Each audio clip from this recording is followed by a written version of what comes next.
Hi, it's Pete the Irish pilot here. Some days as an airline pilot, your work can be a right cake and arse party and very disruptive, not only to the passengers, but to you, your crew members and even the airline. So watch what's coming up to see how it can all go to a right f***ing bowl of chalk, and I'll catch up with you at the other end of it.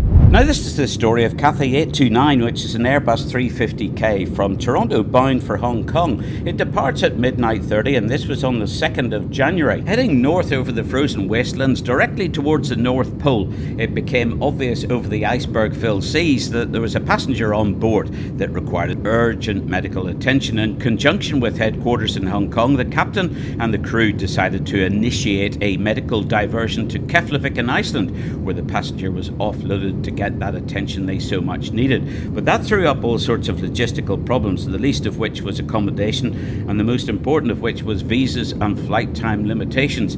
So in the end, the decision was made to return to where you started, pissing off several hundred passengers in the process, but that was all they could safely do and effectively organise. So after about 11 hours, they were on approach into Pearson when the wind got up a bit and caused an instability in the flare, causing the crew to do a go-around, but they landed safely off the next approach. Okay, so you've seen the broad overview of what happened. Now I've been very lucky to get the video of the approach into Pearson, plus the go-around and the second approach into land. So I'm going to show you that now, and then I'll catch up with you at the end to wash up everything that happened in the video. Target 8, Cathay A350 Heavy, we're in the islands, 24 left. A350 Heavy, Charles Tower, wind 280, gusting 25 knots, clear to land, runway 24 left. Wind's copied, clear to land, 24 left, Cathay A350. Toronto, Cathay A350, wind check again. Wind 280, gusting 25 knots. Okay, Cathay A350. Okay, so they've double checked the surface wind now, so both pilots are well aware of what it's doing. It's veering in the gusts and it's coming from their right 2 o'clock. They're crabbing a little bit into wind, so they'll have to kick off that drift in the flare. There's a little bit of instability in roll, but it's no big deal. Watch as the wheels disappear behind the brown scrub. Look at the top surface of the wing. The aeroplane moves around in the flare as it touches down. Up come the ground spoilers, but they disappear again immediately as toga power is selected and the aeroplane is pitched up by pilot flying. Cathay A350 are going around. Cathay A350, see you're in the go-around, roger.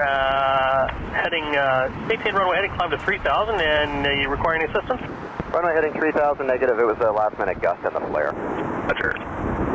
Now frankly, I'm mystified as to what the hell that pilot was doing, jumping out of the loop that he is in, monitoring pilot flying, being aware of exactly the aeroplane's path, what it's doing and what it should be doing, and making sure that it all ties up.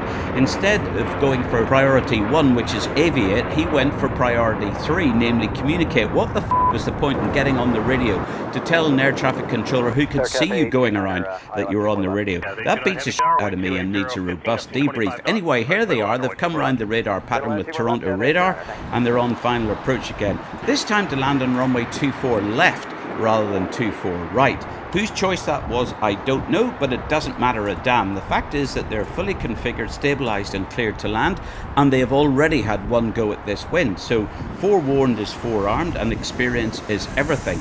So we expect this to be absolutely fine. Coming down the approach then, cleared to land, everything's looking tickety-boo. Let's see what happens.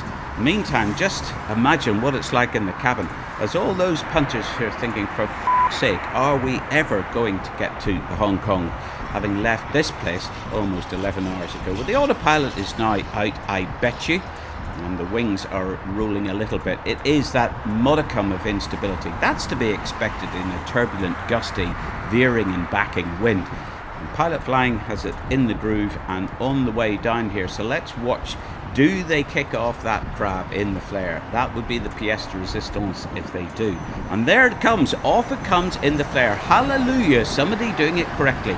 Ground spoilers are up. Full flap, full reverse and slowing down.